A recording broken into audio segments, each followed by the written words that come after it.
So I've probably read about 3,000 books lifetime, maybe 3,500 books lifetime.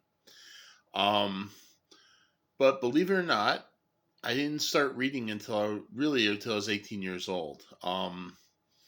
In the first grade, I had trouble learning how to read, and I actually had to get that corrected.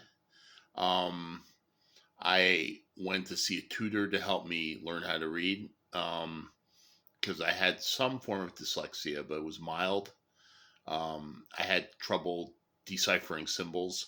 Anyway, they got that fixed by first and second grade, so I was reading, but I didn't do it voluntarily. I would only do reading for assignments. There was no love of reading as a child. And I squeaked through. I got through school. I managed to get by. But when I was 18, I had an English class where I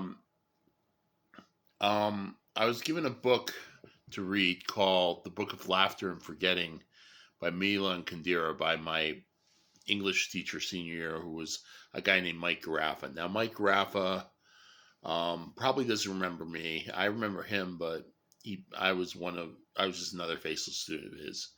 Um, but he assigned a book called The Book of Laughter and Forgetting, and I read it, and it had two things which appealed to me right off the bat. One, it was deeply philosophical, and two, it had a lot of steamy sex scenes in the book, which is something that appeals to an 18-year-old. So I really enjoyed the book. I read it for my class with some verve. So I got another book by Milan Kundera, The Unbearable Lightness of Being, and even though it wasn't assigned and I didn't have to read it at all, I picked it up and I started reading it, and I really enjoyed that. So then someone told me that Kurt Vonnegut was pretty good, so I started popping Kurt Vonnegut books like candy. Then I think I read early on Tom Wolfe, Electric Kool-Aid Acid Test, because I was starting to hang out with hippies. And then I read Alex Haley's biography of Malcolm X, because a friend of mine recommended it to me. And then I was off to the races, and I started reading and reading and reading. Now, at first, I was reading fiction, but I moved on to nonfiction. I started reading nonfiction. And eventually, I read 3,000 books so far and counting. Mostly nonfiction, but I do like the modernist writers. I'm a very big fan of James Joyce and Virginia Woolf. Um, they are the modernist writers get you inside the head of a character, which is something I really enjoy. So that is a taste. I've read a lot of nonfiction, science, philosophy.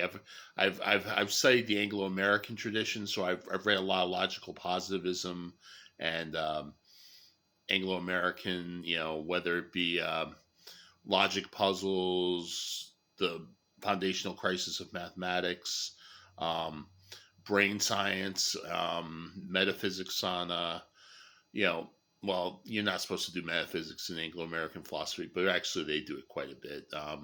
Whether or not the theory of mind and the hard problem of consciousness, things like that.